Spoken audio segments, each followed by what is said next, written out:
Hello' নমস্কাৰ, মই মাইনিংগুৰি নতুন এটি ভিডিঅ'লৈ পুনৰবাৰ আকৌ স্বাগতম জনাইছোঁ। আশা কৰোঁ আপোনালোকৰ সকলোৰে ভালেই।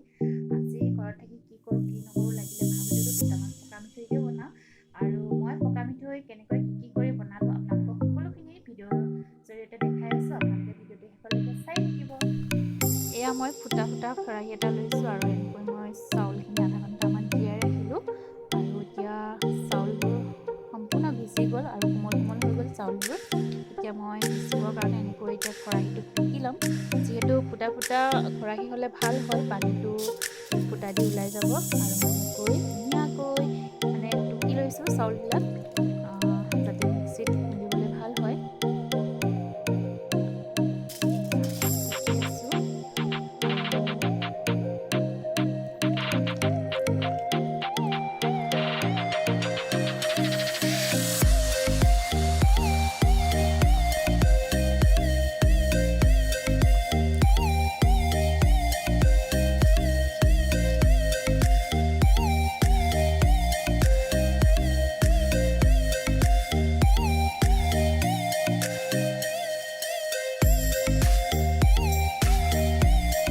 আৰু মোৰ এতিয়া ধুনীয়াকৈ টুকি মেলি হৈ গ'ল আৰু মই পানীটো নিয়ৰ হ'বলৈ প্ৰায় মই আধা ঘণ্টামান এনেকৈ টুকি ৰাখিম।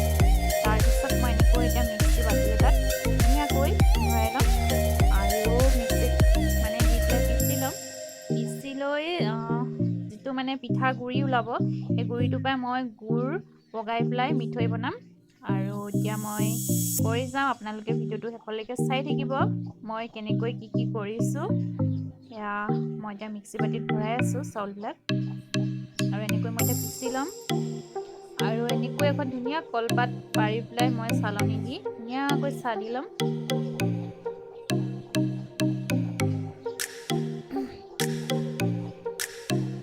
এয়া দেখিছেনে, পিচি হৈ গ'ল আৰু মই এনেকৈ এতিয়া চালনীত দি লৈছোঁ আৰু এয়া মই চালি আছোঁ ধুনীয়াকৈ।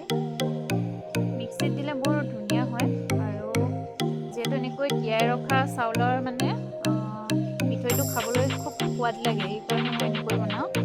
কোনে কেনেকৈ ভাল পায় নাজানো বাৰু।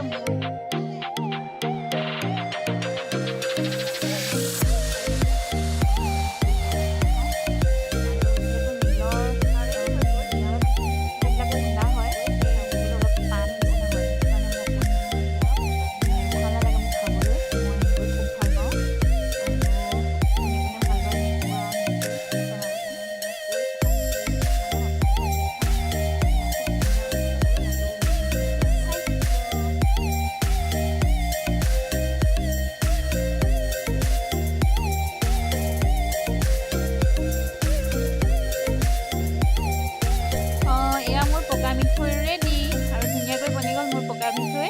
আৰু মই গুড় কাটি কেৰাহীত পগোৱা এইবিলাক নেদেখুৱালোঁ, কাৰণ মই অকলেই বনাবলগীয়া হ'ল আৰু ভিডিঅ' কৰিবলৈ যথেষ্ট অসুবিধা হ'ল, সেইবাবে মই দেখাব নোৱাৰিলোঁ।